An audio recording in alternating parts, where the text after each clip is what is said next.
Ooh, it's cool right here. Wow.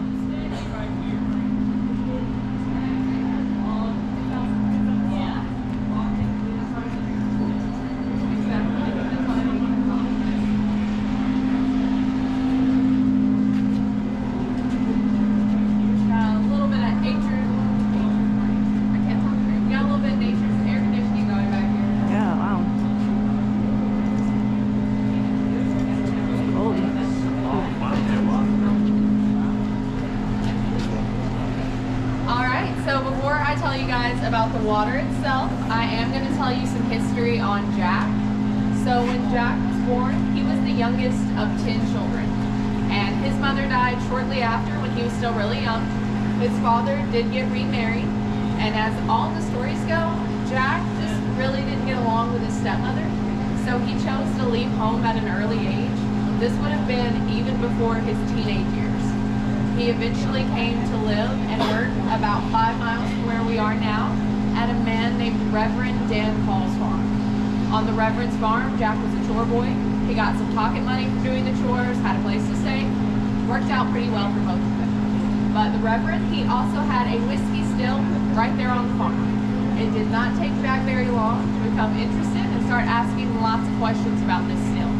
And this was back before the Civil War and emancipation. So at the time, that still was under the day-to-day care of an enslaved man named Nathan Nearest Green. So the Reverend and his distiller Nearest, they decided since Jack was so interested in that still, why not just go ahead and teach him how to make whiskey? So that's what they did. Most of that mentoring fell to Nearest. He was the one working side by side with Jack, taught him everything he knew about making whiskey, including that charcoal mellowing process we just talked about. It always cuts me off when I'm talking. Now, those two, they made the Reverend's whiskey right there on his farm for a while, but Jack, he really liked making whiskey. It became like a passion for him, so he did want to make his own whiskey. At that point, he took the money he saved up from working on the farm and used that to buy the still from the Reverend. So he first made his own whiskey right there on the Dan Call farm.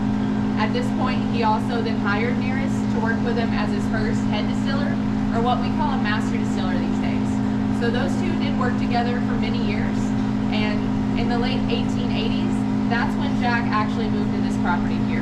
That's when he decided he needed a new water source for the whiskey, and he heard good stuff about some spring water. Now, Jack's distillery wasn't sitting on a lot of land. It was from this cave to the little white office there. So that whole distillery building was just in this small area of land right here. So we've definitely upscaled it a little bit over the years. But the water here is going to be the same. The water is 56 degrees year-round, or 13 degrees Celsius, and it's iron-free. Being iron-free is actually pretty important when you make whiskey. If that water did have iron in it, that would ruin the taste, and it would also make your whiskey eventually turn this almost mucky gray color. But the rocks here are Tennessee limestone, so they naturally filter out iron. They're also going to add a number of other minerals that adds to the character of our whiskey later. So if you've ever had any of our whiskey, and a lot of you do with those slushies, you've had some of this water right here. We still use it to make the mash and distill the whiskey. I'll talk more about how we use it once we get in production, but I do have a little more history first. So like I said, this is my favorite stop. Feel free to take some photos here. Once you guys are finished with your photos, we're going to head down that right-hand side over to the statue, because that's our next stop.